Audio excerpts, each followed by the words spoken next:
ដំណឹងល្អសម្រាប់អ្នកដែលកើតគ្រោះក្នុងប្រមាថអ្នកម្ដាយខ្ញុំផ្ទាល់គាត់បានជាសះស្បើយហើយបើមិនទាន់សម្រេចចិត្តថាវះកាត់អាចសាកល្បងបានជួយចែករំលែកបន្តផងដូចជាការធ្វើបុណ្យផងដែររៀបរៀងដោយអាំងសុផាឡេតអាការៈជំងឺឈឺពុះខ្លាំងឈឺមិនបាត់ឧស្សាហ៍ទាស់នោមទៅពិនិត្យបើមានគ្រោះសាកថ្នាំនេះទៅធានាថាបាត់ពិតប្រាកដអ្នកម្ដាយខ្ញុំផ្ទាល់គាត់បានជាសះស្បើយហើយប្រហែលជាង2 ខែកន្លងទៅនេះក្មួយបានប្រាប់បងស្រីម្នាក់នៅក្នុងភូមិគាត់ក៏បានសាកល្បងមើលបានប្រហែល1 ខែក្មួយទៅសួរគាត់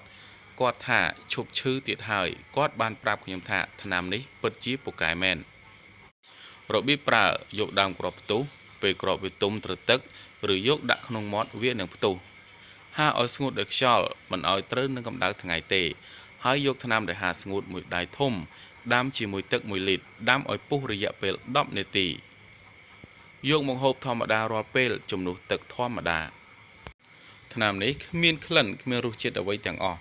ដោយទឹកធម្មតាដើមនេះប្រហែលទីជនបទបានមានដុះរយៈពេល1 ខែឡើងនឹងបានធូរស្បើយ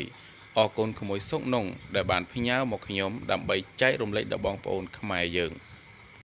សូមពិនិត្យនិងពិគ្រោះជាមួយលោកគ្រូពេទ្យឲ្យបានច្បាស់លាស់និងអស់លទ្ធភាពជាមុនសិនវិធីនេះអាចប្រើសាកល្បងបាននៅពេលដែលអ្នកមិនមានជំរើសផ្សេងសូមរក្សាទម្រង់អត្ថបទទាំងស្រុងនៅអ្នកដែលយកទៅចែកចាយបន្ត